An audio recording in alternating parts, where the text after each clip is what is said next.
that creates change. Visit www.pulitzercenter.org.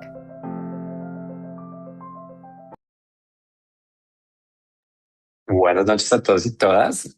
Muchas gracias por sumarse a tiempo. Ya tenemos más de 50 personas que se han venido sumando. Esperamos que sigan muchos más compartiendo esta noche hoy nuestra conversación muy poderosa que va a moderar Camila. Yo muy rápido quería simplemente presentarme, contarles que soy Jonathan, gerente de programas del Pulitzer Center, y parte de estas conversaciones que queremos abrir con nuestras, pues, el periodismo que apoyamos y muchos otros actores desde la sociedad civil, desde las voces indígenas, desde los territorios, hacen parte de una estrategia para que podamos cada vez más entender temas complejos como lo es la deforestación de la Amazonía o los temas críticos que están poniendo en peligro la Amazonía, para que como ciudadanos, ciudadanas, como jóvenes y sociedad civil podamos entender cada vez más lo que pasa en este territorio. Así que hoy tenemos una conversación muy poderosa. Por aquí tenemos muy rápido una como encuesta chiquitita, una votación chiquitica que quería como lanzarles muy rápido para entender de dónde se suman, para saber muy rápido mientras ya se termina de sumar más gente de qué país vienen. Ahí les acabo de lanzar la votación pequeñita. Tenemos gente de Bolivia, tenemos gente de Colombia, de Perú. Creemos que hoy la mayor cantidad de público viene de Bolivia, así que muy chévere que se vayan sumando, de Perú también. Y nos encanta poder empezar a compartir un espacio que creemos va a ser muy poderoso para que ustedes conozcan la realidad de la Amazonía boliviana, la realidad de sus territorios, de sus voces indígenas y de historias de periodismo tan potentes como el de Nelfi Fernández, que desde Bolivia nos ha contado a través de una serie de historias la lucha por un pueblo y una comunidad que está despojada de su territorio y que lucha por regresar a su territorio. Entonces hoy vamos a conocer en detalle esta historia y ahora sí le doy paso cerrando esta encuesta. Bueno, mira, Nelfi, ante la pregunta de si conocen la lucha del pueblo ese ella de la Amazonía boliviana, la mitad, bueno, el 24% la conoce, el 32% no, y el 44% está muy interesada en conocerla, así que qué bonito que tengamos tanto interés hoy en conocer más de esta historia y de lo que está pasando. También, por último, cierro invitándoles a presentarse. Me encanta ver a Daniel saludando desde La Paz, desde Perú y la Amazonía, Ronald, a tener también a Soraya desde Quito. Así que muchas gracias y nos encantaría conocer también cuál es su interés en su tema, porque les interesa la Amazonía y los temas medioambientales, y así también ir abriendo una conversación a través del chat y poder conocer más de sus experiencias y desde dónde ustedes se conectan y desde qué realidades. Así que gracias, Camila, por esta moderación, y les dejo en grandes manos de Camila Albuja, que también lidera iniciativas desde el Pulitzer Center en Latinoamérica. Hola, ¿qué tal con todos, con todas? Qué emoción encontrarnos aquí en este webinar para hablar sobre todo de estos temas tan importantes. Quisiera darles un poquito de contexto para las personas que decían, bueno, no sé de qué va la historia, no sé de qué trata, pero tengo mucho interés. Lo que nos reúne hoy es justamente la historia, la lucha de los ella de Egiyoquibo por regresar a su casa grande. Un poco de información como contextual, ya iremos conversando más. Más a la interna, digamos, como viendo más detalles con nuestro gran panel que tenemos hoy. Pero durante 25 años, el Estado boliviano no solo no ha garantizado al pueblo indígena ese ella de Egiyoquibo el acceso a su territorio ancestral, sino que ahora también enfrenta a los acaparadores de tierras. En esta misma década, el Instituto Nacional de Reforma Agraria, INRA, propuso la reclamación de tierras de los S. Ella y concedió una superficie mayor que la ciudad de Nueva York a organizaciones afiliadas al partido político que gobernó Bolivia durante los últimos 20 años. El grave hacinamiento, la pobreza extrema y la contaminación por mercurio están llevando a esta comunidad indígena al borde de la extinción. Y bueno, para hoy justamente adentrarnos en esta historia, tenemos un gran panel que nos acompaña. Tenemos, por un lado, ayúdenme con un momentito. Nos acompaña Nelfi Fernández Reyes, Fellow Rainforest Investigation Network del Pulitzer Center. Es periodista boliviana especializada en periodismo de investigación digital y de datos. Ha participado en investigaciones internacionales como Panama Papers, FinCEN Files y Pandora Papers, con enfoque en corrupción, transparencia, justicia, narcotráfico y medio ambiente. Y ahora es Fellow del Pulitzer Center. También nos acompaña Alex Vilca Limaco, indígena Uchupiamona, defensor indígena de la Amazonía boliviana. experto en ecoturismo comunitario, cofundador de Madidi Jungle Eco Lodge y vocero de la Coordinadora Nacional de Defensa de Territorios Indígenas Originarios, Campesinos y Áreas Protegidas.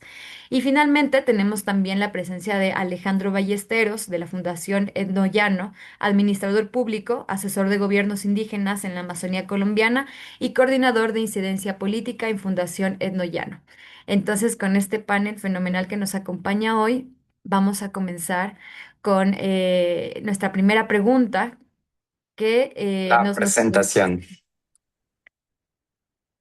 sí, vamos a la presentación de Nelfi, ¿no es cierto? Listo, vamos a comenzar con la presentación de Nelfi. Gracias, gracias Jonathan, gracias por el espacio, gracias a todos los que se han dado un tiempo para compartir este diálogo urgente. Más que todo agradecer a la gente de Bolivia porque hoy celebramos el Día de la Madre y todos los que están reunidos aquí han sacado un espacio para acompañarnos en esta cita urgente y necesaria en los tiempos que está viviendo ahora Bolivia. Antes de responder a las preguntas que nos han convocado a este diálogo, voy a dar un poquito de contexto. Jonathan, ¿me ayudas con el siguiente slide, porfa? Bien. Quiero poner en contexto primero que Bolivia, el 65% de su territorio forma parte de la cuenca amazónica y dentro de esta cuenca amazónica tenemos 48 territorios indígenas titulados. Hay territorios indígenas titulados, otros que están en proceso de titulación, es decir, que han pedido al Estado que les reconozca sus territorios ancestrales, pero por diversas razones se encuentran aún dando esa lucha. De estos 48 territorios indígenas titulados que forman parte de la cuenca amazónica, casi el 10% está sobrepuesto a la superficie de todo lo que es Bolivia, el territorio nacional boliviano. Ahora, los territorios indígenas titulados son cerca de 11.7 millones de hectáreas. ¿Y por qué les tiro estos datos? Porque si ustedes se fijan, el siguiente dato, territorios demandados, es decir, una es la cantidad o la superficie que cada pueblo indígena, cada territorio, demandó al Estado diciendo, este es mi territorio ancestral, por favor, quiero que me lo titulen. Hay todo un proceso de dotación en Bolivia que está a cargo del Instituto Nacional de Reforma Agraria, pero el Estado a través del INRA solamente reconoció o tituló 11.7 millones de hectáreas, pero en conjunto estos 48 territorios indígenas demandaron más de la mitad, 22.7 millones de hectáreas. Entonces, eso para que desde el inicio de esta conversación vayamos imaginándonos cuán fuerte es la lucha que están dando los territorios indígenas en Bolivia. Y lo más importante, grave, penoso y preocupante es que los Esejas de Guioquibo no forman parte de estas estadísticas. ¿Por qué? Porque estas estadísticas que les estoy compartiendo toman en cuenta toda la cantidad de tierra ancestral demandada por los 48 territorios indígenas titulados. El pueblo Eseja de Guioquibo está en proceso de solicitud de su territorio ancestral y no ha obtenido hasta ahora un pedazo de esta tierra, no ha sido reconocido legalmente por el Estado. Primero, antes de pasar al siguiente slide, quiero dejar así como claro, Alex ya nos va a ayudar, de que la comunidad Eseja de Guioquibo es parte del pueblo Eseja. Es la última comunidad que ha tomado contacto con el mundo globalizado al finalizar la década de los 90. Hay presencia del pueblo Eseja en distintos departamentos de Bolivia, como es Beni, Pando, y también en parte de Perú. Entonces, es un pueblo milenario que antes de que se conozcan las fronteras que ahora nosotros tenemos presentes, ellos recorrían la Amazonía sin necesidad de límites por todas las cuencas, por todos los ríos, pero ahora esta última comunidad que se había resistido a la globalización toma contacto con el mundo globalizado al final de la década de los 90, principio de los 2000, y desde entonces ha empezado su peregrinar para decirle al Estado, quiero que me des un territorio que reconozcas mi territorio ancestral. Pasamos al siguiente, Jonathan, por favor. Bien, ahora, ¿cuál es la situación de los Esejas de Guioquibo? Viven en hacinamiento severo en contaminación por mercurio, en pobreza extrema y en riesgo de desaparición. Viven en un predio de no más de 8 hectáreas a la orilla del río Beni, de donde está conectado ahora Alex Vilca. Él vive justo al frente de esta comunidad Ezeja que está asignada en este predio pequeño. Entonces ellos, pasamos al siguiente slide y les muestro en el mapa. Siguiente. Ahí. Entonces he tratado de poner en este mapa para que un poquito nos imaginemos dónde están los Ezejas. Sé que se ve muy pequeño, pero si ustedes logran ver esa parte donde dice Equivo, aún es muy pequeño el punto de la comunidad, pero la comunidad de Ceja está ahí sobre 8 hectáreas. ¿Y qué es lo que ha pasado para que hasta ahora no estén reconocidos por el Estado? Desde el principio del 2000 hasta el 2009, ellos empiezan como a organizarse. Tomen en cuenta que en este proceso de contacto con el mundo globalizado, ellos no hablaban español, no sabían leer ni escribir. Entonces, todo este proceso de tocar las puertas al Estado, toda la maquinaria burocrática que significa un Estado fue muy difícil para ellos. Entonces, ellos toman contacto en 2009, oficialmente se sientan, de acuerdo a la investigación que nosotros realizamos con ex viceministros, ex funcionarios del INRA, ellos nos dicen, en el 2009 ya habíamos hecho el trabajo de campo de ir, buscar y definir el territorio ancestral donde se les iba a dotar o entregar, y era un predio de 20.000 hectáreas, que no sé si alcanzan a verlo ahí en el mapa. Entonces, las autoridades con las que hablamos nosotros nos dicen solamente quedaba realizar el mero trámite, porque ya estaba el trabajo de campo, revisión en mapas satelitales, y luego, ¿qué pasa? Ellos ingresan la solicitud formal 4 años después, en el 2013, y al Estado, a través del INRA, le toma casi una década responderles y decirles, señores, las 20.000 hectáreas que les prometimos a ustedes, no les vamos a entregar, les vamos a entregar otro predio más pequeño que está como a 2 días de distancia, si lo queremos ver, de recorrido a pie del río Beni, donde ellos han recorrido ancestralmente, están muy alejados de los ríos. Entonces, conversando nosotros con los líderes indígenas de Guioquibo, ellos dicen, no tenemos medios de transporte, o sea, estamos viviendo hacinados en extrema pobreza, ¿cómo vamos a poder llegar allá? Pese a ello, hicieron todo el esfuerzo para lograr cumplir los requisitos mínimos que pide el INRA para el proceso de dotación, y pidieron un predio más grande. Este primer predio era de menos de 1.000 hectáreas, cerca de 900, y el segundo predio que les da el INRA el 2024 está aún más lejos del río, está fraccionado y está con problemas de avasallamientos de tierra. Entonces, ¿qué es lo que ha hecho el Estado en este tiempo en que puso en lista de espera la solicitud de titulación de los Ezejas de Guioquibo? Entregó más de 81.000 hectáreas a organizaciones afines con el partido de turno que gobernó Bolivia las anteriores 2 décadas. Entonces, pasamos al siguiente slide.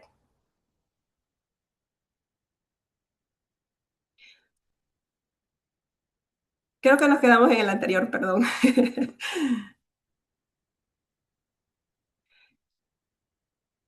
Entonces, ¿qué es lo que ha pasado? ¿Qué es lo que ha pasado para que los Ezejas de Guioquibo continúen en esta situación de extrema vulnerabilidad y con riesgo de desaparición? La no respuesta del Estado. El Estado, ellos se encuentran en estado de orfandad, enfrentándose a una maquinaria burocrática tremenda, ahora con conflictos con avasalladores que no van a permitir que ellos se sienten allí, y ellos mismos nos manifestaban que ellos no quieren problemas, que son un pueblo pacífico. Entonces, esa es la situación que ahora se enfrenta la comunidad o el pueblo de Ceja de Guioquibo. Yo lo que hice aquí es un mapeo rápido para hacerles como un listado de cuáles son las presiones que avanzan ahora sobre los territorios indígenas de la Amazonía boliviana. Nosotros estudiamos durante un año, recorrimos, visitamos como 9 territorios de la Amazonía boliviana, e identificamos rápidamente, hablamos con 30 líderes indígenas de los 48 territorios, y ellos nos comentaron que los problemas que enfrentan es deforestación, es tráfico de madera, es avasallamiento y tráfico de tierras, es minería ilegal, además de bonos de carbono, entre otros. nuestro proyecto durante el año de investigación puso foco sobre el avasallamiento y tráfico de tierras. Entonces ahí son estructuras organizadas que tienen que ver el Estado a través de funcionarios públicos, tienen que ver organizaciones sociales, es toda una arquitectura que avanza sobre los territorios indígenas y luego esto se traduce en la devastación de la Amazonía. Siguiente slide, por favor. Bien, ¿qué hacer frente a estos problemas? Desde nuestra experiencia, después de viajar, recorrer afortunadamente todo el 2025 y parte de este año la Amazonía, nosotros llegamos a la conclusión que tenemos que visibilizar todas estas presiones como a través de alianzas entre el periodismo, entre la ciencia, con pueblos indígenas y con la sociedad civil, porque defender la Amazonía empieza por hacer visible lo que está ocurriendo. Si nosotros no sabemos qué es lo que está pasando en los pueblos indígenas, cómo desde el área urbana nos vamos a indignar y vamos a decir que no suceda más. Desde mi punto de vista, tras este año de investigación, uno de los principales problemas que enfrentamos los bolivianos es que no nos conocemos. Nos conocemos en nuestro contexto y creemos que eso es todo el mundo, que es toda Bolivia, pero si nosotros miramos un poquito más allá, si nosotros, yo estoy ahora mismo en Santa Cruz, si yo voy hacia Beni, si yo voy hacia Pando o voy hacia La Paz, voy a saber que hay otros pueblos, hay otros territorios que tienen distintas culturas. Entonces, tenemos que saber qué es lo que está pasando con el otro, en este caso con los pueblos indígenas de Bolivia, que fueron los primeros habitantes antes de la Constitución de la República, y poder visibilizar los problemas que ellos afrontan. Muchísimas gracias, Sí, Nelfi. En verdad, como tenía muy tiempo. interesante, muy necesario todo lo que nos conversas. Veo también en el chat que tenemos muchas personas de la Amazonía, peruana, ecuatoriana, boliviana. Finalmente, pues somos una Amazonía interconectada y creo que este webinar nos ayuda a tomar de ejemplo también de otros espacios que pueden estar percibiendo lo mismo o también quizás que ya lo hayan pasado y pueden ayudar y generar colaboraciones y alianzas. Con ello, tenemos esta primera pregunta que, bueno, ya nos respondiste una parte en Elfi, vamos también a, que era sobre cuáles son las principales amenazas que enfrentan las comunidades amazónicas en la defensa de sus territorios. Y también me gustaría ahondar en cómo se relaciona con problemas de gobernanza y transparencia, ¿no? Si quieres, empezamos contigo, Nelfi. Después creo que Alex, nos encantaría escuchar tu perspectiva desde el territorio, siendo una persona que vive ahí, cuáles son las principales amenazas que enfrentan. Y Alejandro, creo que nos podrías dar una gran perspectiva acerca de la gobernanza y todo lo que es la administración pública. En las Igual, conversaciones, perdón, te interrumpo, Cami, pero de pronto está chévere que podamos hacer las presentaciones de Alejandro y Alex y ahí ya empezamos finalmente para que vayamos cocinando esa respuesta a esta pregunta que es bien compleja. La vamos a poner también en el chat, perdón, para que el público también la pueda responder y nos cuente desde sus territorios amazónicos cuáles son estos retos para la transparencia y gobernanza. Pero sí sería bueno primero cerrar las presentaciones y ya empezar la conversación. Ok, entonces, Alex, continuamos contigo.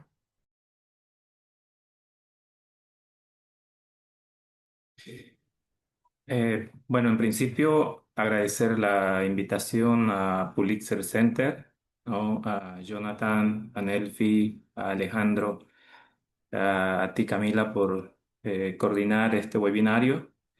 Consideramos que estos temas son de suma importancia y sin duda, lo expuesto por Nelfi devela una situación bastante crítica que estamos afrontando los pueblos indígenas en la Amazonía.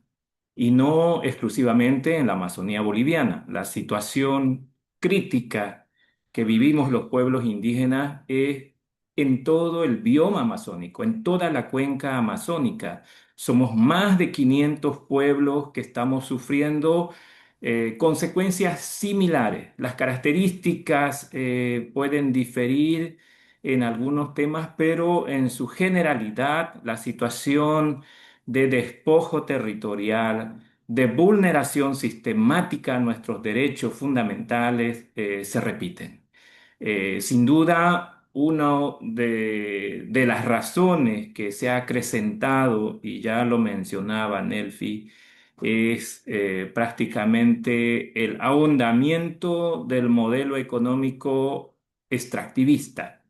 Esta es, diríamos, la causa principal que está generando estos problemas. Son múltiples problemas. Uno de ellos, claro, es el no respeto a los derechos que están constitucionalizados, ¿no? La constitución política del Estado en Bolivia es muy exquisita en términos de reconocer los derechos indígenas, de reconocer los derechos de la naturaleza. Lo mismo ocurre en Ecuador. La constitución ecuatoriana también es bastante amplia, pero veamos qué pasa al interior de estos dos países. Solo tomando como ejemplo, nos vamos a encontrar que más allá de la narrativa que tienen los gobiernos, sin importar si son de derecha, de centro o de izquierda, la realidad que estamos sufriendo los pueblos indígenas es de un avance desmesurado de este modelo económico que tiene sus bases en el extractivismo.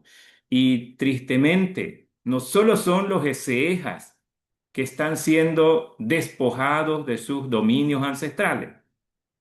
En Bolivia, lo decía Nelfi, los ECEJAS ocupan una vasta región de la Amazonía. No solamente están en la Amazonía boliviana, tienen parte del territorio ancestral también en el Perú. Y sin respetar lo que dice la Constitución Política del Estado, en el caso de Bolivia, o sin respetar lo que dice también el Convenio 169 de la OIT. Por ejemplo, en el caso de Bolivia, se ha reconocido pequeños espacios a los pueblos indígenas. Es el caso de los ECEJA. El caso de Eyi Oquibo, que está en el norte del departamento de La Paz, que lo presentaba Nelfi, en el municipio de San Buenaventura, es un caso inédito. Ellos jamás recibieron un solo metro de tierra del Estado boliviano. A principios del 2000, una organización evangélica, una misión evangélica, les da en condición de, no sé si decir de regalo, de dotación, 10 hectáreas. Pero en 2014 ellos pierden 2 hectáreas producto de la crecida del río Beni, esta cuenca en el cual ellos ancestralmente han estado asentados, y quedan esas 8 hectáreas, donde obviamente hay hacinamiento en una sola vivienda que les ha construido el gobierno hace, por decir, 10 años atrás, no estoy muy seguro, pero ha sido durante el periodo de gobierno del señor Evo Morales. Se le construyó unas viviendas. Ellos, en cada vivienda que tienen, viven alrededor de 5 familias en promedio, en una vivienda pequeña. Entonces ellos han tenido que improvisar alrededor de esta vivienda, ¿no? Ampliar ese espacio para poder caber pero ese espacio que son en la actualidad 8 hectáreas, a ellos no les permite tener áreas de producción, por ejemplo. Ellos han sido un pueblo nómada, que ancestral o milenariamente se han desplazado a través de los ríos. Y esa situación ha hecho que el Estado boliviano, por ejemplo, se vea quizás imposibilitado de reconocer a los SEJAS como su territorio o como su dominio ancestral los ríos. Entonces, los ECEJAS en la actualidad están prácticamente despojados, no tienen un territorio. Hay ECEJAS que están en el departamento de Beni, hay ECEJAS que están en el departamento de Pando. Y esa situación, si nos regimos a lo que dice la Constitución, no debería existir. Se debería trabajar en reconstituir el territorio ancestral del pueblo de Ceja y como dice la Constitución, estos espacios deberían tener continuidad.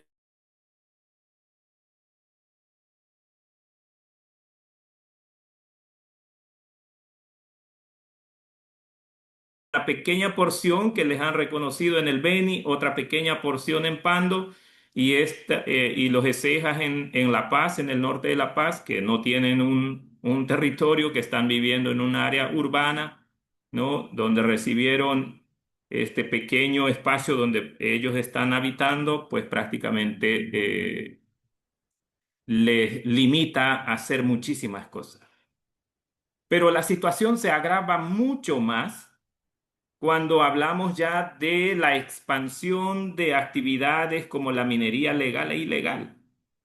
Los ECEJAS son una cultura del agua, son una cultura del río, pero por razones incomprensibles, el Estado intenta dotarles, reconocerles un pequeño derecho territorial en áreas remotas, donde ellos no tienen conexión al río, al agua. Pero si ellos son una cultura del agua, del río, ¿cómo puede hacer eso el Estado boliviano, las instituciones bolivianas, hacer ese tipo de dotaciones? Pero aún le pongamos otro problema. No solo le están dotando o quieren dotarles estos espacios alejados de los ríos o de cuerpos de agua, sino donde ya hay otros habitantes que son comunidades interculturales, antes comunidades colonas. Entonces, ponerles en un espacio que ya tiene disputa es llevarlos a un enfrentamiento. Eso es algo aún mucho más complicado. Entonces, si a esa complejidad le sumamos que ellos están sufriendo la severa contaminación del agua, de los ríos, producto de la minería ilegal, sobre todo del oro, su situación es de los Ecejas, Edip y de muchos otros pueblos en la Amazonía, incluido mi pueblo indígena, que somos los Uchupiamonas, estamos altamente contaminados por metales pesados. El promedio de contaminación en el pueblo Eceja, en el pueblo de Ioquibo, es de 7.5 partes por millón. Es un promedio bastante elevado. Hay casos que superan las 10 partes por millón, 20 partes por millón. Hay otros casos que están por encima de las 30 partes por millón y un caso hipotético que está por encima de 100. Entonces, esta situación ya es dramática y hay un alto riesgo de que los Esejas y otros pueblos indígenas de la Amazonía boliviana estemos encaminándonos a ser una Minamata sudamericana, porque repito que esto no es solamente en Bolivia, esto está pasando en Brasil, está pasando en Perú, en Colombia, en Ecuador, en muchos países que somos parte de la cuenca amazónica. Entonces, ante ese panorama desolador, claro, tenemos a los medios de comunicación como en este caso Pulitzer Center, que está haciendo esos esfuerzos de poder llegar al territorio, de tener periodistas en territorio, haciendo investigaciones, que se conozcan estas problemáticas, se den a conocer y desde ahí se encuentren algunos mecanismos de cómo vamos a actuar desde la sociedad civil. Al poder político, al poder económico, no le interesa el bienestar colectivo de los pueblos indígenas. Mientras los pueblos indígenas estemos en mayor desventaja, ellos siempre tendrán la posibilidad de llegar y tener el control de estos espacios, más aún en este contexto donde vivimos una crisis económica bastante aguda. Bolivia en este momento está atravesando una situación de crisis económica, crisis social, crisis política. Y eso obviamente está derivando en una crisis ambiental, porque cada vez las normas, las leyes son flexibles a este modelo económico. Se están abriendo territorios indígenas, se están abriendo las áreas protegidas que tienen un especial cuidado, tienen una especial protección. La Amazonía en Bolivia también, en nuestra Constitución, tiene un artículo que da una jerarquía o un reconocimiento especial a la Amazonía.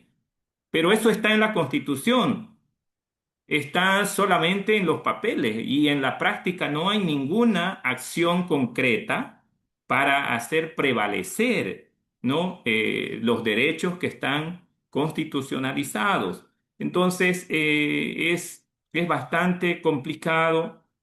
Estamos atravesando una situación muy delicada en la Amazonía boliviana. Ya las consecuencias de este modelo económico extractivista, que en el caso de Bolivia diríamos que lo más preocupante es la expansión de la minería legal e ilegal del oro. Pero ahí tenemos que sumarle que también se está hablando cada vez con más fuerza de abrir y de expandir la frontera agroindustrial. Luego de los incendios del 2023, la presión por expandir los monocultivos, por ejemplo en el norte de La Paz, empezó a partir del 2010 la implementación de una fábrica de azúcar. Es una empresa estatal, se llama EASBA, que está muy próximo a donde están los Eceja, pero particularmente en el territorio Tacana. Este monocultivo de caña en su momento ahora está derivando en que se van a implementar otros monocultivos y se viene hablando bastante de la palma africana o la palma aceitera. O sea, si todo ello va creciendo, minería legal e ilegal, agronegocio con los monocultivos, se va expandiendo también el tema hidrocarburífero, las grandes infraestructuras, porque aquí hemos estado luchando para evitar dos centrales hidroeléctricas, el Chepete y el Bala, en la cuenca del río Beni. Si todos estos proyectos de gran envergadura, por un lado el modelo económico extractivista en sus distintas formas, sumado a las grandes infraestructuras, van a seguir avanzando, los pueblos indígenas de la Amazonía boliviana estamos en alto riesgo de exterminio físico y cultural. Ante ese panorama, obviamente que tenemos que hacer algo y estos espacios tienen que ser los medios, ¿no? Donde podemos encontrar las posibles soluciones o las respuestas a esta situación. Eso es lo que puedo complementar a lo que, bueno, ha expuesto Nelfi, ¿no?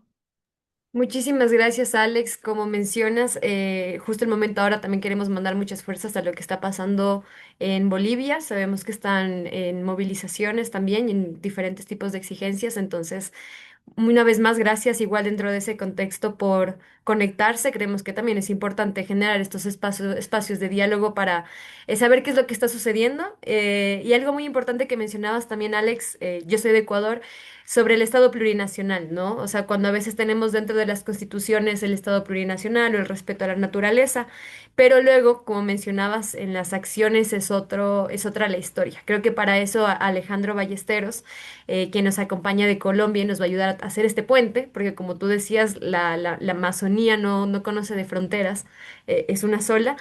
¿Cómo ha sido tu experiencia también, Alejandro, con respecto a lo que es la participación de la sociedad civil sobre conflictos de comunidades y territorios amazónicos? Y cómo también esto se relaciona con la transparencia y la gobernanza.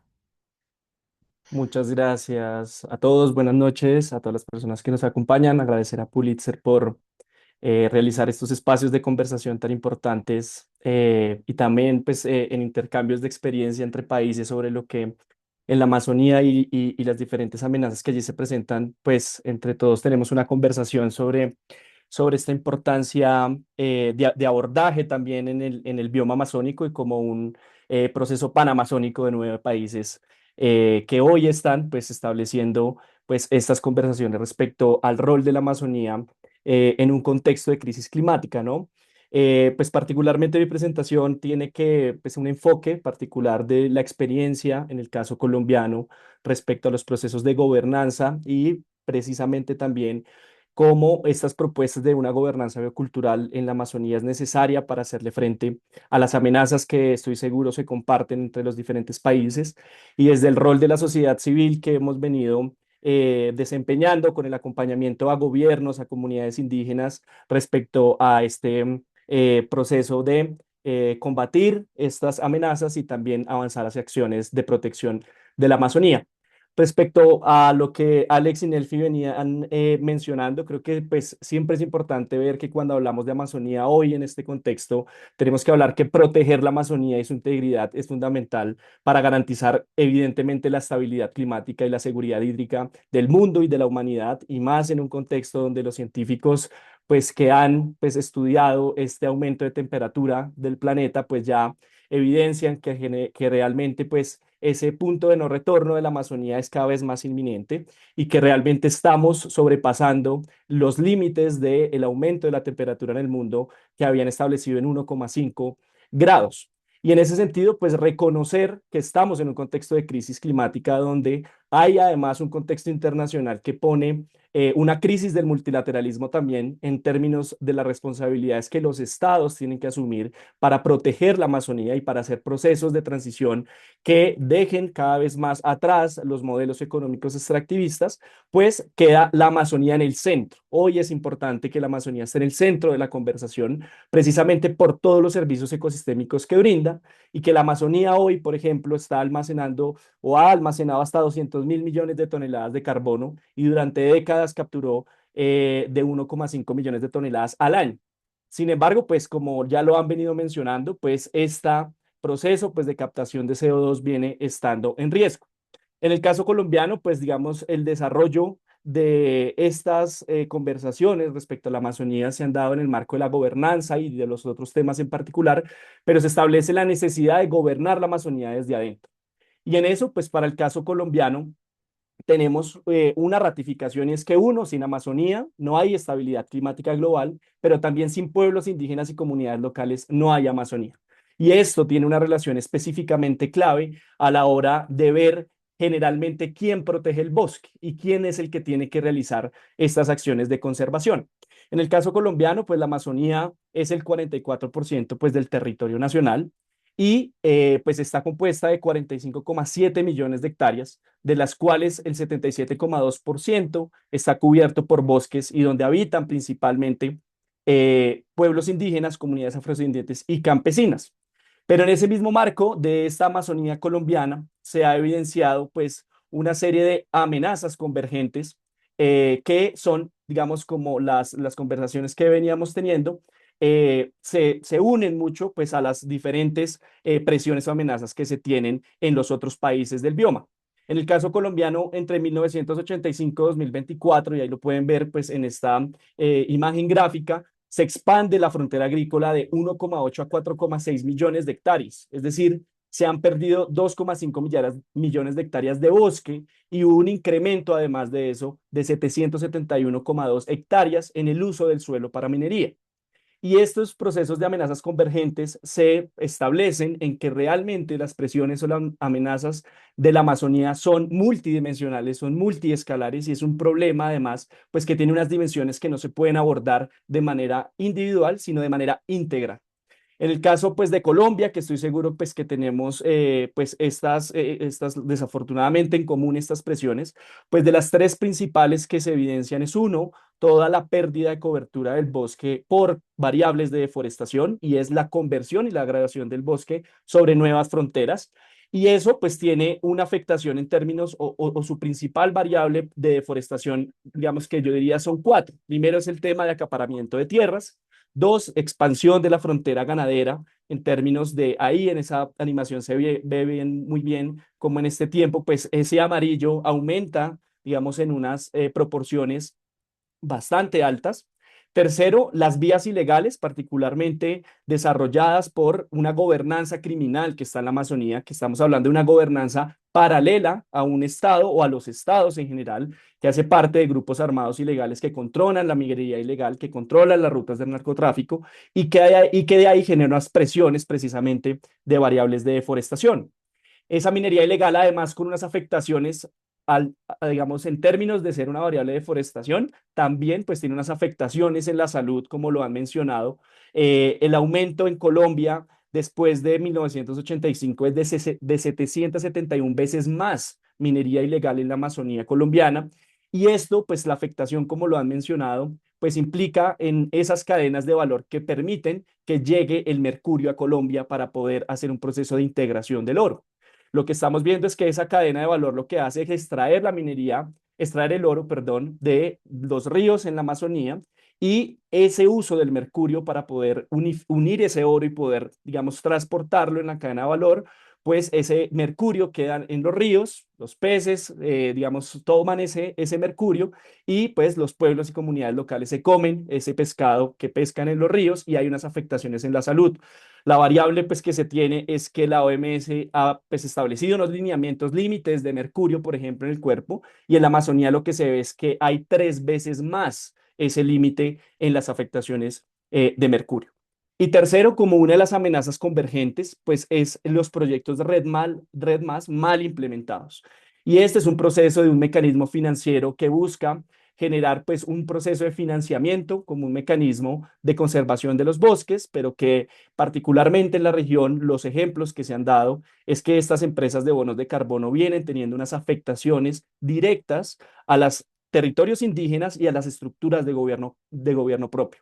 Colombia tiene la primera sentencia de la región en poder demostrar que las empresas de bonos de carbono y la ausencia de reglamentación por parte de los estados de este mercado están haciendo procesos de conflictos internos en el gobierno propio de los territorios indígenas, y abre toda una discusión respecto a si estas soluciones en términos de la compensación que pueden tener empresas que contaminan en China, en Rusia o en Estados Unidos están teniendo unas conflictividades en el sur global que precisamente son quienes tienen los ecosistemas mejores conservados para hacerle frente a esa crisis climática. Entonces, en ese entendido, pues estas amenazas convergentes, como lo hemos pues venido diagnosticando y viendo en Colombia, es que la crisis de Amazonía es también una crisis de gobernanza.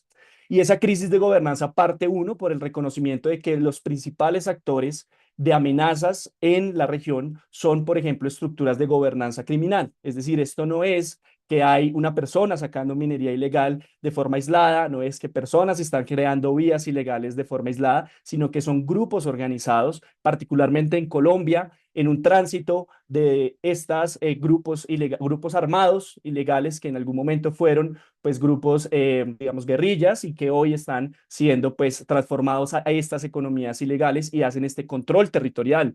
En muchos territorios, incluso estos grupos armados dicen que ellos son los que imparten justicia. Entonces, hay un cóctel bastante mal y es la ausencia de presencia estatal y un aumento en la gobernanza criminal. Y en esas reflexiones, pues cuando uno ve que hay una autoridad que está ausente en la Amazonía, que es el Estado, o está impuesta desde afuera, los bosques se van a volver más vulnerables. Donde la gobernanza territorial sea legítima, se va a fortalecer y la conservación se va a volver duradera. Y acá hay dos mensajes claros. La pregunta no es solamente cómo protegemos el bosque. La pregunta es quién tiene la autoridad, el conocimiento y la legitimidad para gobernar ese bosque.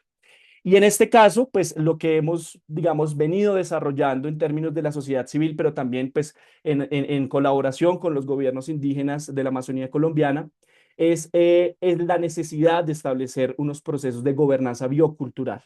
Y la gobernanza biocultural conecta lo que las políticas suelen separar. Entonces, lo que mencionamos acá es que la protección de los bosques depende de la relación viva entre los sistemas de conocimiento de los pueblos indígenas, de sus estructuras de gobierno propio, de un ordenamiento territorial que se base en el conocimiento tradicional de los pueblos indígenas y en escenarios indudablemente de interculturalidad. Debe ser un modelo de gobernanza pública arraigado a las estructuras de gobierno propio de los pueblos indígenas y comunidades locales. Y este concepto de gobernanza biocultural, entonces, lo que busca es que en esas apuestas de los estados, que principalmente en las constituciones se reconocen como multiculturales o como estados interculturales, pues nos surge la duda de cuál es la forma en que las estructuras de gobierno propio indígena hacen parte de ese estado. Y hacen parte de ese estado como unas autoridades públicas, pero que tienen también la capacidad de ese control territorial del Amazonas. Acá hay una discusión y es que independientemente de las figuras del ordenamiento político de los países, sean municipios o departamentos, siempre hay una gobernanza histórica de los pueblos indígenas, incluso después de la construcción de los estados-nación.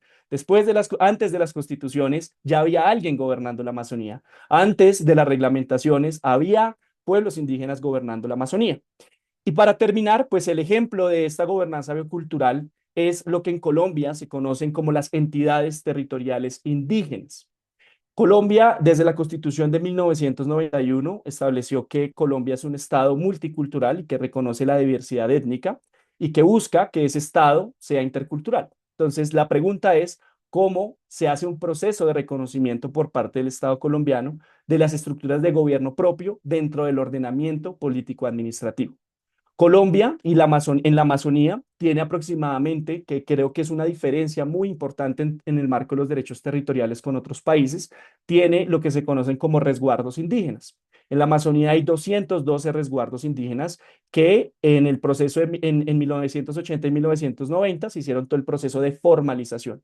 Esos resguardos indígenas protegen 26 millones de hectáreas aproximadamente de bosque amazónico y son figuras de protección territorial que se definen como territorios de propiedad colectiva. Estos territorios son indivisibles, estos territorios no se pueden vender, no se pueden titular a terceros, sino hacen parte de esa propiedad colectiva de pueblos indígenas. Pero entonces estos resguardos indígenas que tienen una protección territorial tienen que tener un reconocimiento de sus gobiernos propios de cada pueblo indígena. En la Amazonía colombiana hay 64 pueblos indígenas. Eso implica que hay 64 formas distintas de gobernar la Amazonía. Y eso, entonces, lo que ha pasado en Colombia es que después de 35 años de expedida la Constitución y en deuda, pues se empiezan a formalizar las primeras entidades territoriales indígenas en Colombia. ¿Cuál es la diferencia? Que Colombia tiene 32 departamentos y más de 1.100 municipios. Pero esas son figuras que no responden a los sistemas de gobierno propio, sino que responden incluso a las figuras de ordenamiento político de Europa, de Francia, que establecen en la figura municipal una forma de la autoridad pública en los grados de descentralización estatal. Acá lo que se está planteando, lo que ya viene pasando, es que las entidades territoriales indígenas son autoridades públicas del Estado. Eso implica que ellos tienen la competencia política, ambiental y administrativa de estos territorios de la Amazonía colombiana. Segundo, tienen acceso a financiamiento público. Todos los procesos de transferencias del Estado Nacional en materia de educación, en materia de salud, de competencias ambientales, hoy van a empezar en un proceso de ingreso a estas entidades territoriales indígenas. Tercero, se reconocen los instrumentos propios de los pueblos indígenas, en el caso colombiano, los planes de vida, como instrumentos de planeación del Estado colombiano. Acá en Colombia tenemos planes de desarrollo, planes departamentales de desarrollo. En el caso de las entidades territoriales indígenas, son los planes de vida, que establecen tres componentes fundamentales. Primero, la ley de origen, que establece desde los ancestros de pueblos indígenas cómo se gobierna la Amazonía, entendiendo los territorios como un sistema vivo, con un sistema de sitios sagrados, con un sistema de relaciones de parentesco, de relaciones de cada responsabilidad conforme a los clanes que tiene cada pueblo indígena. Establece ese plan de vida un régimen administrativo, que es la estructura de ese territorio indígena para gobernar. Acá no se eligen alcaldes, acá no se eligen gobernadores. En estas ETIs, cada una de ellas tiene un sistema propio de gobierno que se ha denominado consejos indígenas, que en su mayoría están compuestos por sabedores tradicionales, están compuestos por líderes o abuelos que históricamente conocen el territorio. Y hoy, después de que ya se constituyeron 8 de estas entidades territoriales indígenas, en Colombia avanza un proceso de otras 15 entidades territoriales indígenas más y se apertura un proceso reglamentario para que en todo el país se empiecen a constituir estas figuras político-administrativas. El último dato que quisiera dar ahí es que el 99,5% de la cobertura natural permanece intacta en territorios donde se encuentran estas entidades territoriales indígenas. Si comparamos las jurisdicciones municipales, en los municipios es donde hay más puntos de deforestación. Luego, la gobernanza ambiental o esta gobernar la Amazonía desde adentro implica fortalecer mecanismos de gobernanza biocultural que reconozcan sistemas de conocimiento de pueblos indígenas, sus figuras de estructura de gobierno propio y que el Estado indudablemente reconozca estas estructuras de gobierno propio dentro de su funcionamiento y empiece un proceso de interculturalidad para coordinar las acciones en el territorio amazónico. Dejaría ahí para aperturar la conversación. Alejandro, muchísimas gracias. Súper interesante el concepto de gobernanzas biocultural. Creo que es algo que se relaciona mucho con lo que mencionaba también Alex acerca de que si bien en teoría pueden existir estados plurinacionales, interculturales, luego en la práctica el poder involucrar a las comunidades indígenas y amazónicas sigue siendo una deuda histórica de los diferentes estados.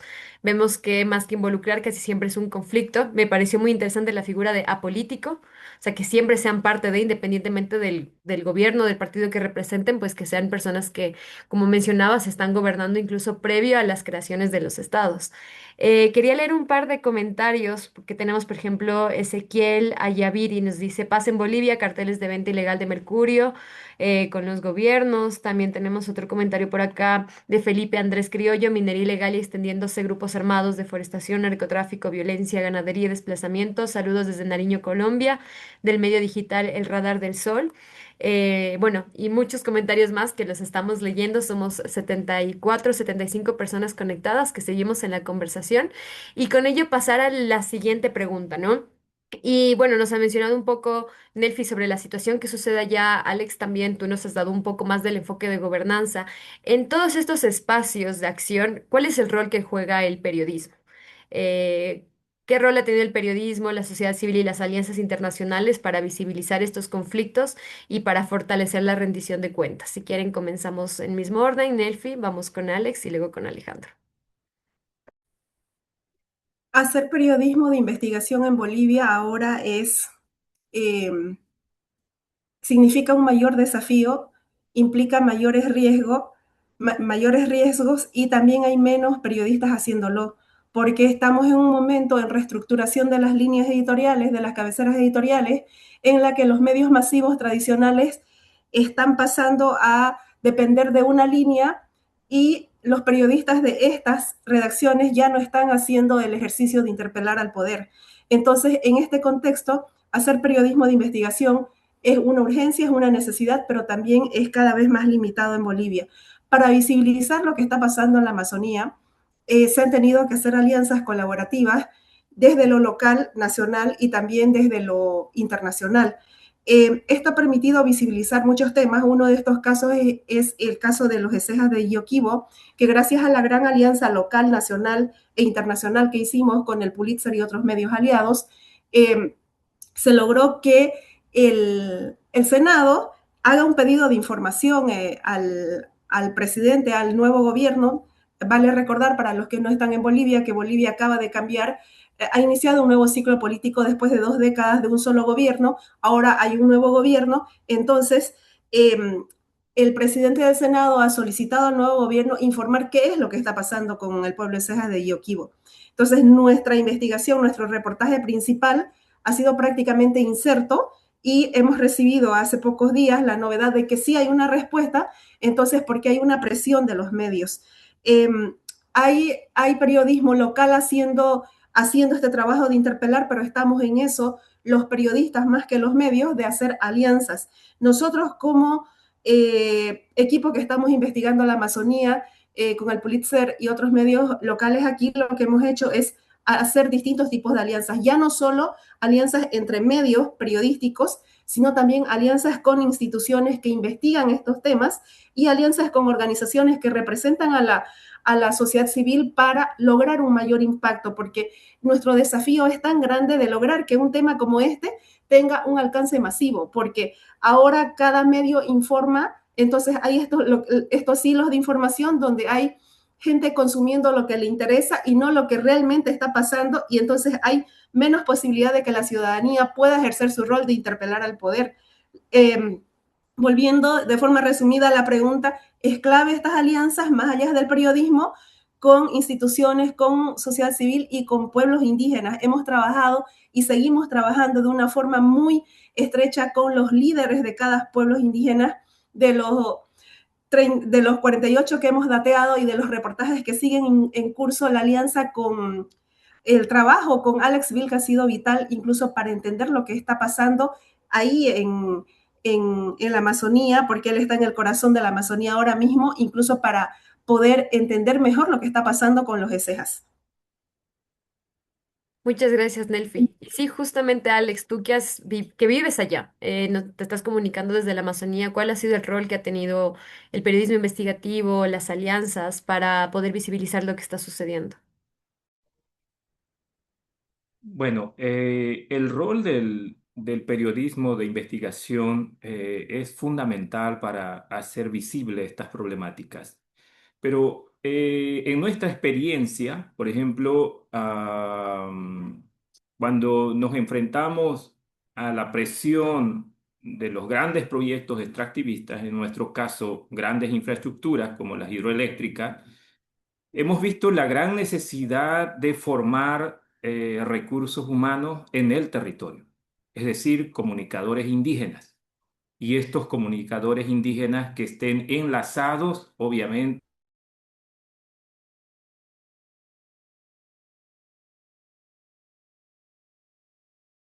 Creo que por un momento Entonces perdimos. hay un desafío para los pueblos indígenas de animarnos a hacer uso de la tecnología.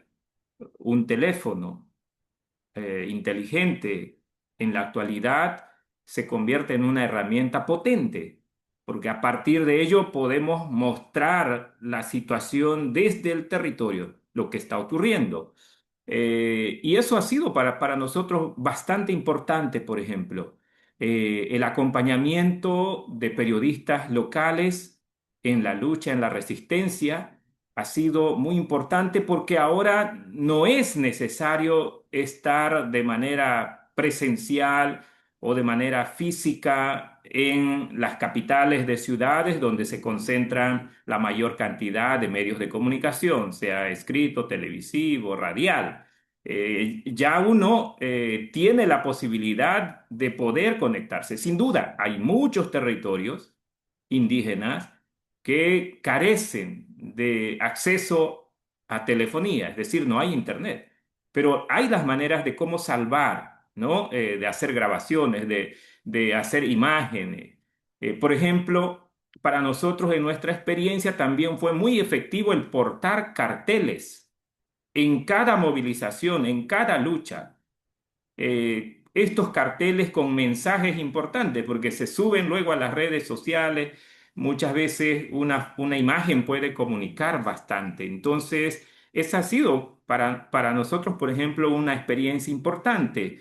Ahora, en Bolivia, sin embargo, es también un desafío bastante grande de que quienes se están formando como comunicadores indígenas o como comunicadores locales puedan relatar la verdad y no sesgar lo que está ocurriendo, porque hemos observado en algún momento, por ejemplo, que una noticia falsa ha sido también fácilmente viralizada en nuestra región. Hace un poco más de un año atrás, se dio un asesinato a un hermano indígena y sobre ese asesinato se construyó una narrativa de que este hermano era un gran líder defensor de la Amazonía, un gran defensor del Parque Nacional Maribi. Justo es una de las áreas protegidas de mayor relevancia,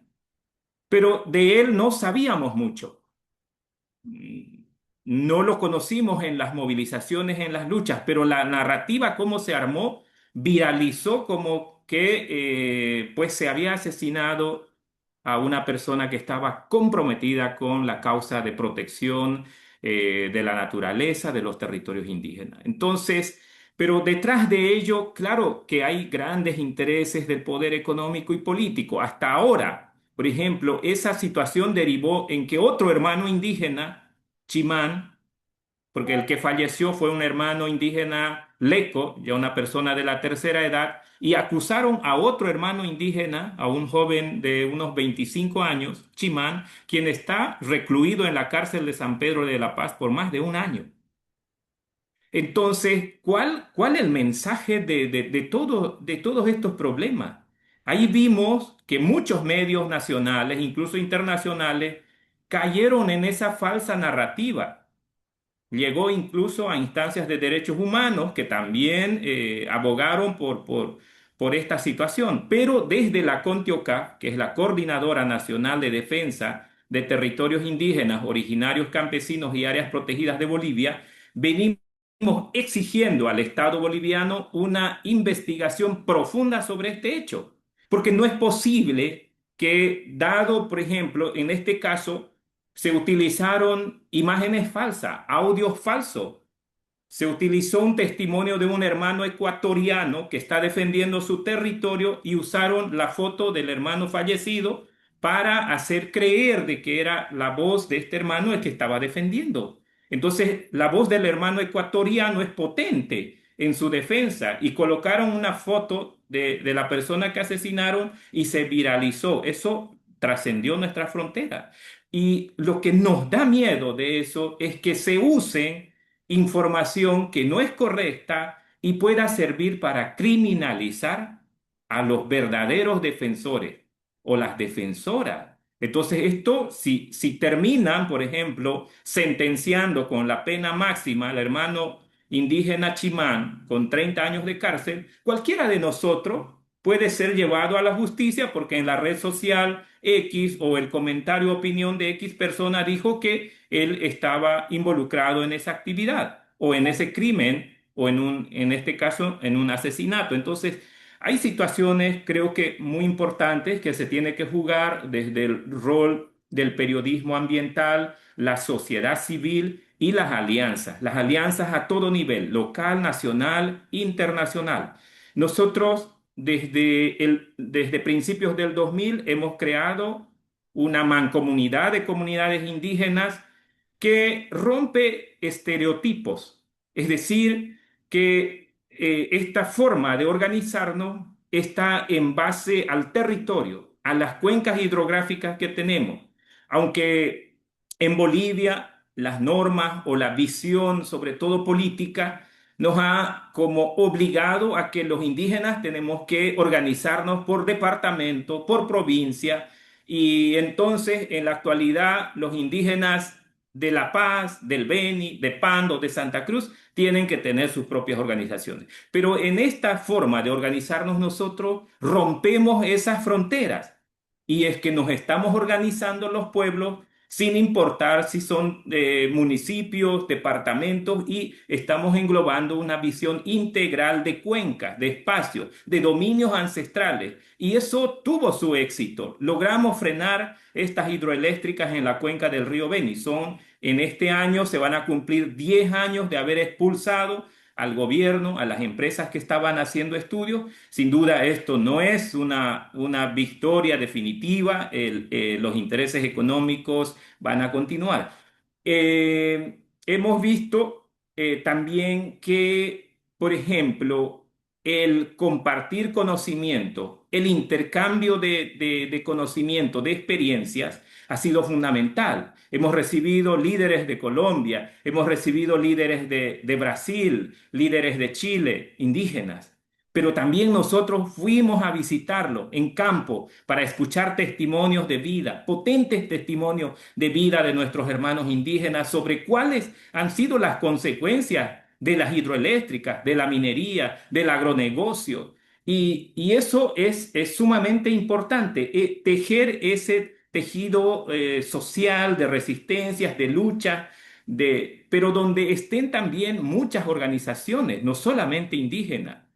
Y eso es muy importante y creo que en ese desafío cada vez estamos expandiendo a poder conectarnos a organismos internacionales, a redes internacionales, y creo que ahí viene el desafío de cómo vamos a hacer para de alguna manera frenar el avance de este modelo extractivista que prácticamente nos está conduciendo a una situación cada vez más apremiante, donde los indígenas nos estamos sintiendo acorralados por el modelo económico extractivista que pretende tomar control absoluto de nuestros territorios indígenas, sin respetar las normas vigentes en nuestros respectivos países. Por ejemplo, en Bolivia no se cumple absolutamente la consulta previa, libre, informada y de buena fe.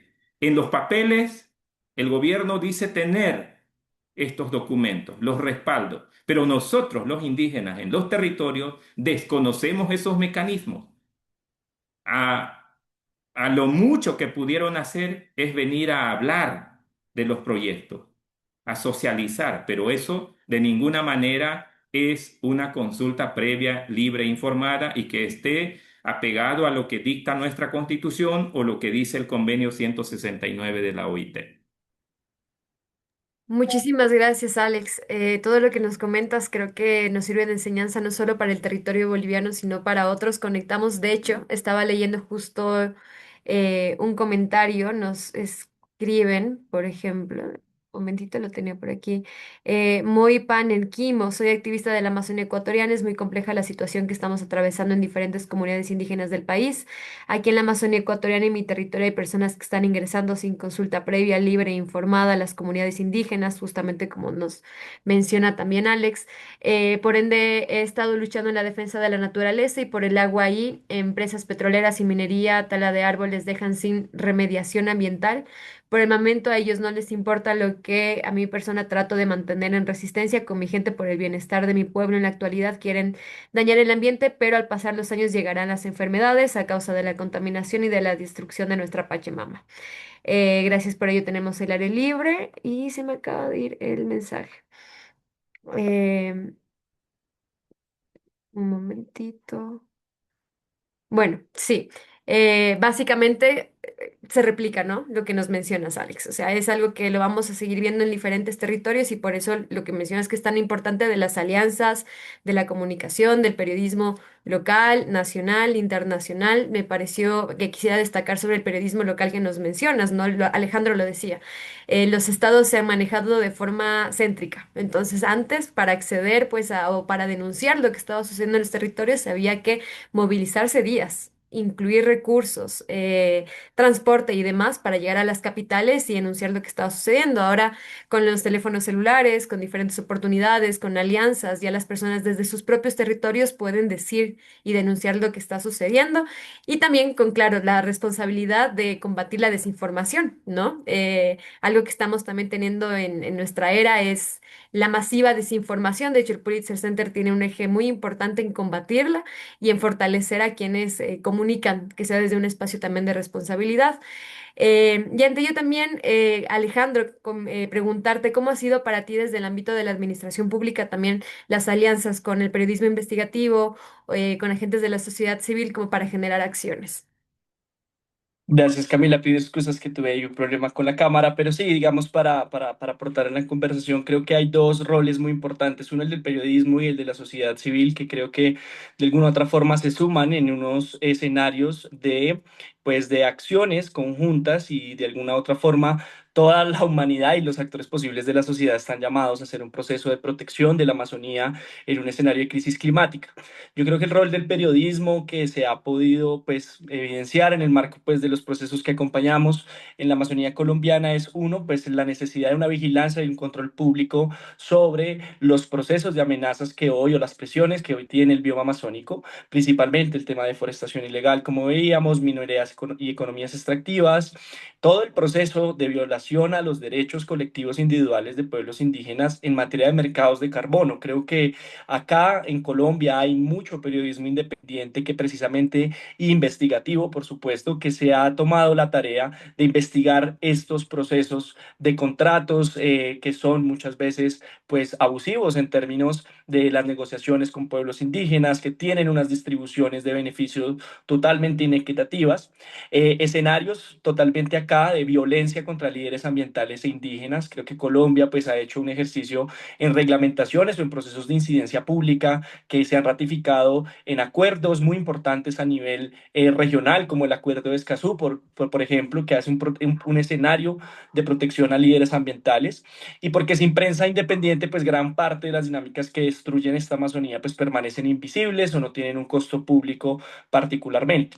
Creo que hay un rol también también muy importante y es la traducción pública de la crisis climática. Cuando hablamos de cambio climático suele discutirse siempre en un lenguaje muy técnico, muy técnico, y el periodismo yo creo que tiene un rol muy grande en convertir estos datos científicos o hacer un proceso de redimensión de la Amazonía. Estamos hablando de que hay pues un proceso muy bueno a veces en Colombia que se hace, que son los sobrevuelos en la Amazonía, y cuando uno tiene la oportunidad de hacerlo es esa dimensión de lo inmensa que es y de lo compleja que es, y creo que el periodismo ahí tiene un ejercicio muy grande de cara a qué, pues de que todos esos datos científicos y estos abordajes y la necesidad de la protección de la Amazonía y de los pueblos que la habitan, pues que sea comprensible a la ciudadanía, a los tomadores de decisión, a las comunidades, incluso en algunos casos a los votantes. Colombia que está en un proceso proceso electoral, ¿no? Y ahí también, pues en ese mismo enfoque hay una necesidad de una defensa al debate democrático en términos de la opinión y la agenda pública sobre estos temas. Todos estos temas ambientales que existe pues una disputa narrativa sobre el desarrollo en la Amazonía en términos de una economía extractiva y no de las lógicas de bioeconomía que precisamente reconocen estos sistemas distintos de llevar economías a la selva o economía a la Amazonía. Y eso implica pues también un ejercicio de disputa narrativa. Los ejercicios de transición energética, de derechos territoriales, de autonomía indígena, creo que hay un proceso muy importante del periodismo. Y en el caso de la sociedad civil, pues en el caso colombiano, la sociedad civil ha tenido un escenario muy importante, un rol muy importante, y es que la garantía de derechos en el marco del reconocimiento de los pueblos indígenas no ha sido financiada por el Estado. Ha sido financiada a través de mecanismos de cooperación internacional que las organizaciones de la sociedad civil pueden llevar a nivel de base en un escenario de acompañamiento, y creo que ahí hay un rol muy importante. Dos, la sociedad civil hace un proceso de incidencia política con las organizaciones sociales, indígenas, ambientales, para impulsar reformas normativas, monitorear políticas públicas, participar en las negociaciones climáticas en términos de cuál es el rol de los países en ese cumplimiento y en la protección del bioma. Y digamos, una que le sumaría para terminar es todo el tema de monitoreo territorial. Creo que las organizaciones de la sociedad civil han hecho un proceso de detectar primero ejercicios de deforestación, de incendios, de contaminación, de economías ilegales o de los principales retos, y muchos de ellos, por ejemplo, han sido sujetos de evidencia para procesos incluso en delitos en las fiscalías, con organizaciones como Amazon Conservation Association, que hace unos procesos grandes desde la sociedad civil de monitoreo, por ejemplo, de minería ilegal, que pues desarrolla este aporte precisamente para la protección de derechos colectivos y territoriales. Entonces creo que desde esos dos roles hay una apuesta pues colectiva por esta protección de la Amazonía. Súper, muchísimas gracias, Alejandro. También quería comentarles a las personas que seguimos conectados y conectadas que nos pueden dejar sus preguntas. Y estamos llegando a la parte final de este webinar que ha sido muy poderoso, muy enriquecedor. Así que si tienen preguntas puntuales o para todo el panel, nos la pueden dejar en el chat. Este momento las vamos a recopilar y vamos a cerrar con eso. Mientras tanto, bueno, preguntarles, y hemos venido hablando, siento que ya ha salido las respuestas varias veces, pero desde sus sectores que siento que al mismo tiempo son tan diferentes, pero se complementan. Nelfi desde el periodismo investigativo, Alex desde la defensa, desde el territorio, y Alejandro desde la administración pública. Tres acciones puntuales que ustedes crean que se pueden replicar para la defensa de los territorios amazónicos. Vemos que esto es una situación que se repite en diferentes países, entonces, tres experiencias que ustedes creen que les podría ayudar a las personas que están conectadas en este webinar.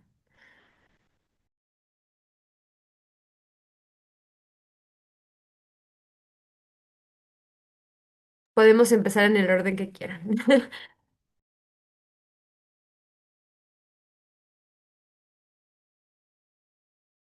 A ver, comienzo, Camila.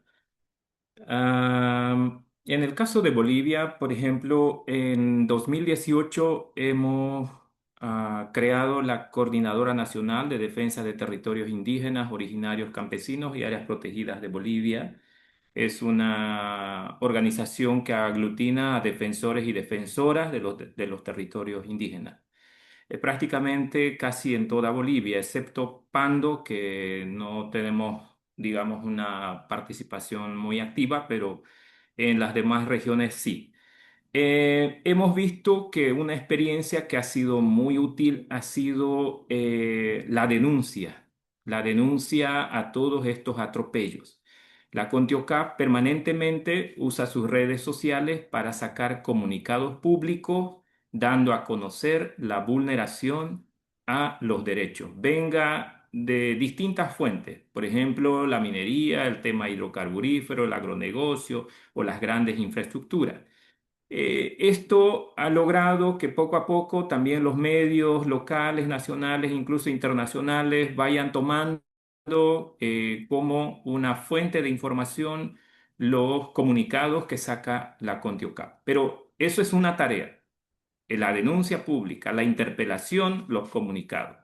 El otro trabajo tiene que ver con que esto no se quede en una simple denuncia, sino cómo haces también seguimiento a que esto llegue a los organismos competentes en materia de derechos humanos, en este caso derechos de pueblos indígenas o derechos de la naturaleza.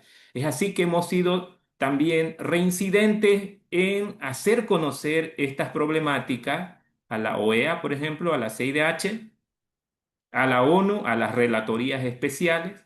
Hemos estado participando ya en 2 oportunidades del examen periódico universal, es decir, del EPU en Ginebra. Más de 50 organizaciones de la sociedad civil nos hemos aglutinado para hacer estos informes sombra, porque el Estado, el gobierno lleva su propio informe y va a contar maravillas de su trabajo. Entonces, por la sociedad civil, ¿quién va a hacer ese rol? Entonces ahí tenemos que desafiarnos desde la sociedad civil para trabajar y dar a conocer estas problemáticas. Pero si hay la capacidad de incidir y hay ciertas directrices que pueden salir de estos mecanismos como recomendaciones o llamados de atención a los gobiernos, la otra tarea es que eso se haga seguimiento, porque un comunicado que salga de estas instancias tampoco es tan relevante, porque no son vinculantes, ¿no? Entonces son más de cumplimiento voluntario. Entonces, lo que hemos estado haciendo es llegar, ¿no? a estar presente en esos espacios, pero sabemos que hay aún muchos desafíos para poder lograr que pues, estas experiencias de lucha de resistencia verdaderamente tengan, digamos, una conclusión favorable. Y en Bolivia estamos de alguna manera conteniendo, diríamos, es decir, limitando el avance o la masificación de estos grandes proyectos que pretenden expandirse a territorios indígenas y áreas protegidas. Hemos frenado hasta el momento las hidroeléctricas en Bolivia. Bolivia, en los últimos años, desde la llegada de Evo Morales, ha estado hablando de convertir a Bolivia en el corazón energético de Sudamérica, es decir, se plantean más de una treintena de hidroeléctricas en todo el territorio nacional, gran parte de ellas obviamente en la región amazónica. Eh, Algunas están avanzando como Ibirizú en Cochabamba, se está hablando nuevamente de retomar otras hidroeléctricas también. Pero bueno, es el desafío. Hemos paralizado el avance de proyectos hidrocarburíferos en territorios indígenas, en áreas protegidas. De hecho, varios defensores y defensoras que han estado luchando para evitar el ingreso de las empresas petroleras en el sur de Bolivia, en Tariquía, han estado enfrentando a la justicia.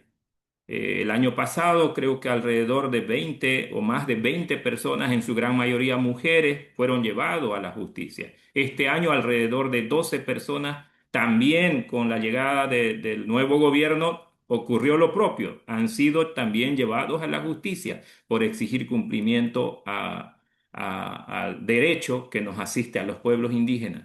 Entonces, la situación está así, la minería está gravitando cada vez con más violencia en territorios indígenas y tenemos que ver la manera de cómo vamos a reforzar esto. De hecho, hay que trabajar en aglutinar todas estas luchas. Eso es un tema bastante grande porque a la vez han trabajado para dividir, para cooptar, para enfrentarnos entre pueblos indígenas. De hecho, los pueblos indígenas en Bolivia, sobre todo de las tierras bajas del oriente boliviano, en los últimos años hemos estado descabezados. Se han creado organizaciones paralelas que al final pues hacen perder el horizonte, ¿no? Pierde la fuerza, pierde la credibilidad y eso es una ventaja para las grandes empresas y para el gobierno. Ojalá los pueblos indígenas tengamos la capacidad de poder superar ello y conformar estas luchas que sean que sean una sola fuerza, ¿no? Y eso tiene que ir trascendiendo nuestras fronteras. Tenemos que lograr una resistencia a nivel de toda la cuenca amazónica del bioma amazónico. Creo que así podremos de alguna manera quizás contener. Entonces, esos son desafíos bastante grandes, pero de alguna manera algo de ello estamos haciendo en Bolivia. Muchísimas gracias, Alex. Elfi, que tenías la mano levantada, sería súper interesante saber qué estrategias han demostrado ser efectivas en la defensa de la Amazonía y de los territorios. Desde el periodismo, las estrategias que han sido efectivas es cuando hemos logrado aunar esfuerzos entre defensores del medio ambiente con el periodismo para visibilizar una problemática. Hay un caso exitoso que hicimos seguimiento durante 2 años y se logró a través del trabajo de los defensores medioambientales que salieran los avasalladores. O sea, lo que se hizo fue ellos denunciaban, el periodismo lo visibilizaba y con eso se presionó a la justicia para que la justicia haga que los avasalladores salgan de un área protegida municipal, como es el caso del San Carlos en Santa Cruz. Entonces, ¿qué es lo que yo invito a todos los que se han sumado a este diálogo? A visibilizar el tema que nos convoca ahora. Empecemos por un tema, visibilizar la situación que está pasando con el pueblo ceja de Yoquibo. Ya se ha dado una presión, el periodismo se compromete a seguir haciendo seguimiento. De hecho, acabo de ver un mensaje del capitán Johnny Sosa, que está conectado desde ahora mismo desde la comunidad de Ceja de Yoquibo, visibilizar esta lamentable situación. Esas 8 hectáreas, como decía inicialmente Alex, ellos lo tienen porque fue la caridad de una ONG de Estados Unidos, no porque el Estado haya hecho gestión. Si nosotros ayudamos desde el periodismo, desde la ciudadanía, desde las organizaciones sociales a visibilizar para presionar al gobierno, si no es por voluntad, lo tienen que hacer por vergüenza. Entonces hay que visibilizar que el Estado no está cumpliendo y que hay un problema que hay que resolver. Entonces, eso es desde el lado del periodismo. Muchísimas gracias, Nelfi, y saludos también a las personas que están conectadas justamente desde el territorio, que sabemos que, como lo mencionamos al inicio, son situaciones complejas las que está atravesando el país, todavía más los territorios. Vemos también algunas personas que por lluvias demás están conectadas desde la Amazonía, se tuvieron que desconectar, entonces qué poderoso reencontrarnos aquí. Alejandro. Gracias, Camila. Sí, voy a intentar conectar en esta respuesta también lo que han dejado en el chat como para tener esa conversación.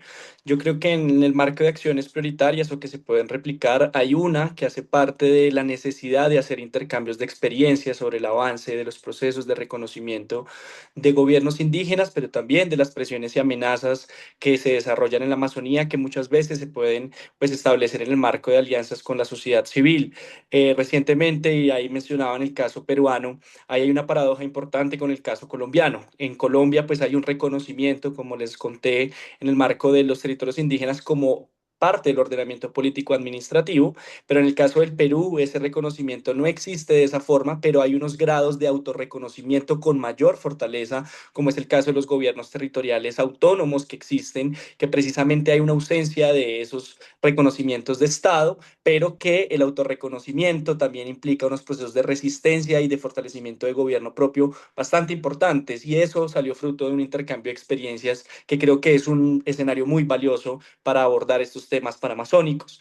Lo segundo es el tema del litigio estratégico jurídico, que pues en Colombia lo ha desarrollado pues con mayor presencia en la Amazonía una organización que se llama Gaia Amazonas, que precisamente implica por hacer procesos que ese litigio estratégico terminen de construir las reglamentaciones que las constituciones orientaron. Estas entidades territoriales indígenas no han sido financiados por el Estado, sino que han sido financiados por la sociedad civil, por cooperantes, pero que implica avances normativos en el marco de que hay que ir a las altas cortes que hacen control constitucional para que emitan sentencias y jurisprudencias a favor de los derechos territoriales y colectivos de pueblos indígenas. Y ahí, por ejemplo, en el caso de bonos de carbono, que sé que había una pregunta ahí, sé que no la puedo detallar como quisiera, pero hay una necesidad en Colombia, por ejemplo, de hacer el proceso de reglamentación de las salvaguardas ambientales y sociales de los créditos de carbono. Y estamos en esta época donde el Ministerio de Ambiente colombiano está en proceso de consulta de esta reglamentación, porque en sí mismo en los territorios no hay pues una posición en contra de los mercados de carbono, sino en contra de que su mala implementación viene afectando precisamente estas estructuras de gobierno propio, porque sí hay una forma en el marco, por ejemplo, de las entidades territoriales indígenas, de que estos recursos de créditos de carbono vayan al fortalecimiento de los gobiernos propios, porque son los pueblos indígenas quienes han conservado pues esta Amazonía que tenemos. Y tercero, como acción prioritaria, una necesidad de hacer un proceso de fortalecimiento de capacidades a los gobiernos propios que implica pues que estos actores como el periodismo, como las organizaciones de la sociedad civil, en las diferentes dimensiones en las que hoy trabajan por la Amazonía, pues puedan desarrollar estas capacidades con un grado de interculturalidad. No podemos generar un proceso de imposición respecto a las dinámicas o prácticas que se hacen en materia de comunicación, en materia de administración pública, de Estado, sino que tiene que haber un proceso de resignificación conceptual en el marco de los sistemas de conocimiento, donde pues la antropología pues ha tenido unos avances, pero la interculturalidad implica eso. Ahí había una pregunta sobre cómo las ETIs, por ejemplo, tendrán una cohesión o articulación con el Estado nacional.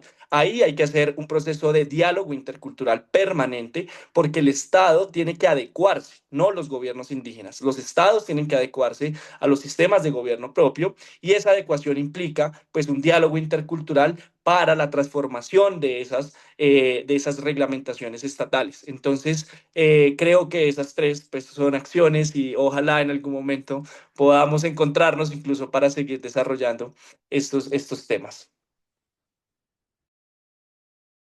Que así sea, Alejandro. Ojalá que sí. En algún punto podamos seguir rompiendo la virtualidad. Y bueno, ya para cerrar, en unos 2 minutitos ya se nos fue cerrando el tiempo, pasó súper rápida la conversación. Una de las preguntas del público que tomamos y está abierta para que ustedes respondan es, ¿qué hacer cuando las comunidades indígenas son corrompidas por la minería ilegal u otros agentes externos?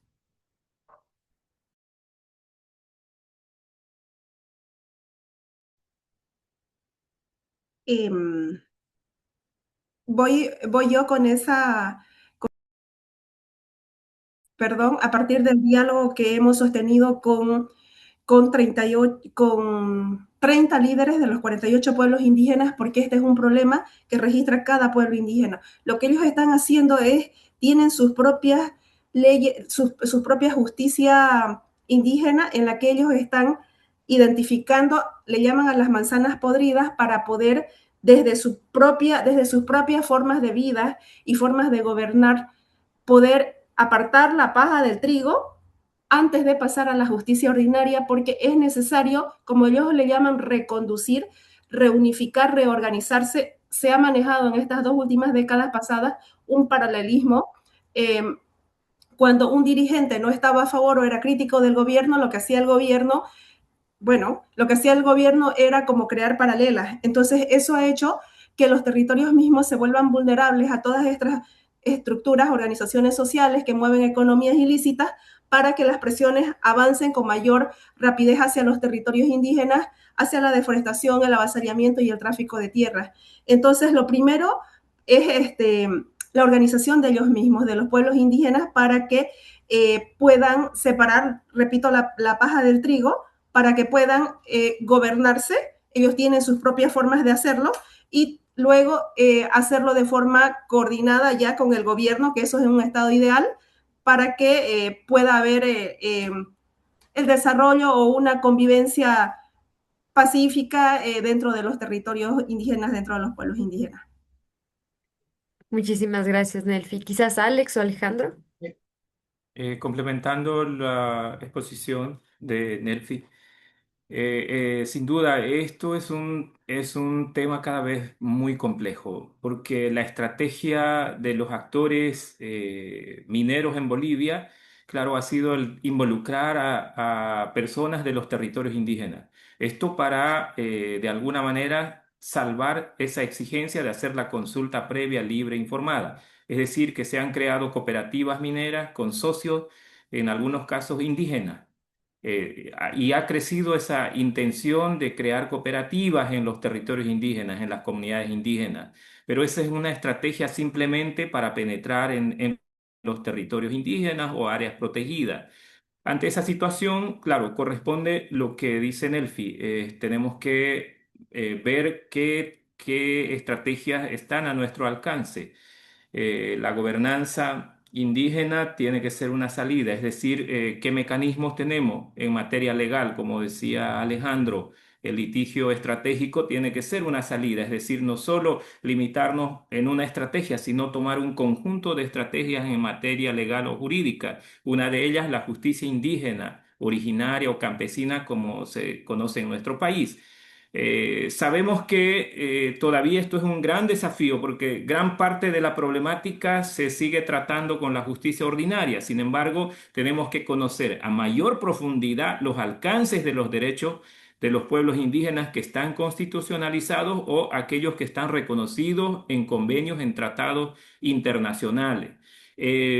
Algo importante, por ejemplo, para el cumplimiento de nuestros derechos es que exijamos a como de lugar que tanto los gobiernos como las empresas respeten estos derechos. O sea, esa es la tarea más grande que tenemos. Lamentablemente, muchas de las leyes, de las normas que amparan los derechos indígenas están siendo vulnerados, están siendo pisoteados. Entonces, ¿cómo vamos a hacer para que estas normas realmente tengan un cumplimiento por parte del Estado y de las empresas? Ese es un desafío enorme que nos toca enfrentar, porque hemos visto en los últimos tiempos que burlando las leyes ambientales, por ejemplo, en Bolivia, la ley 1333 de medio ambiente, están ingresando a las áreas protegidas.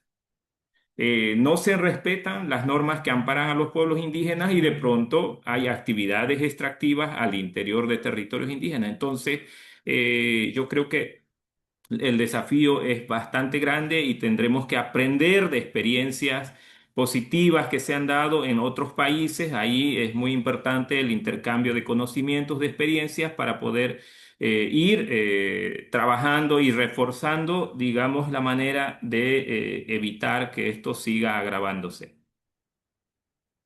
Muchísimas gracias, Alex. Y antes de pasar con Alejandro, Nelfi, Alex, Alejandro, igual si gustarían, sería muy chévere tener sus contactos. Lo podrían poner en el chat. Sé que hay muchas personas de diferentes organizaciones, colectivos, sociedad civil que han estado todo el encuentro compartiendo comentarios, ideas, soluciones problemáticas. Creo que este es un buen primer paso para generar alianzas. Entonces, bueno, mientras tanto, ahora sí continuamos contigo, Alejandro. Listo, gracias. Ahí envié el contacto, ahí hice la tarea. Sí, pues respecto a la pregunta es realmente, digamos, retomar una de las cosas que se ha mencionado y es que los problemas de la Amazonía son multiescalares y son multidimensionales y abordar los problemas de la Amazonía de manera individual es completamente difícil precisamente por la complejidad que tiene. En el caso de la minería ilegal, pues una de las acciones que sin duda hay que promover es el proceso de reglamentación de una cadena de valor de la minería ilegal de oro. No es posible que los países que pues tienen estas afectaciones en los ríos y particularmente en pueblos indígenas dejen o no tengan un escenario de control de dónde viene el oro, ¿sí?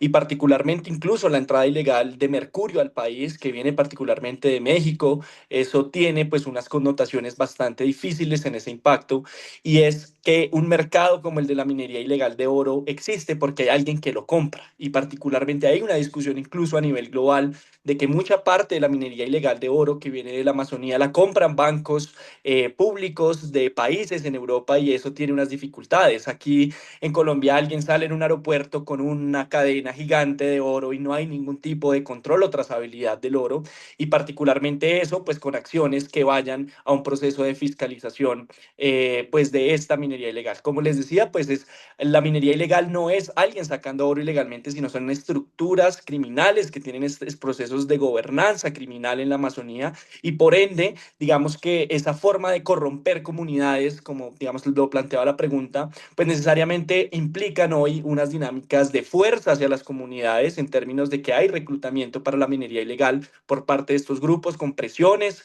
muchas veces forzadas y que particularmente también se une con un cóctel que es muy feo de verlo, pero es la insuficiencia de medios de vida o de alternativas económicas en las comunidades.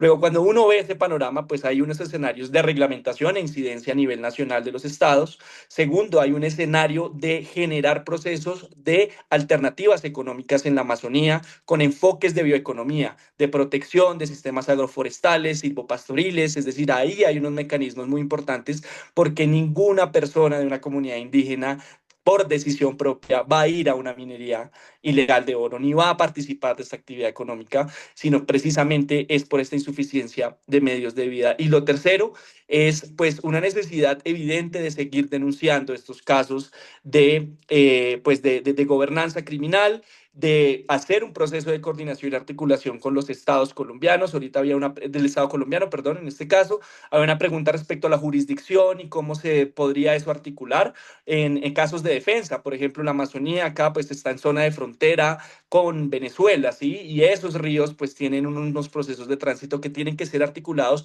tanto con el Estado Nacional en términos de sus fuerzas militares, pero con las autoridades indígenas, que son hoy autoridades públicas en el país, que generan unos escenarios de monitoreo en esos territorios y que implicaría acciones conjuntas entre el Estado y autoridades indígenas que hoy hacen parte del Estado y haciendo pues réplicas en esos procesos pues en otros países que reitero el intercambio de experiencias es muy importante pues para que esto sea replicado pues con hermanos de los otros países.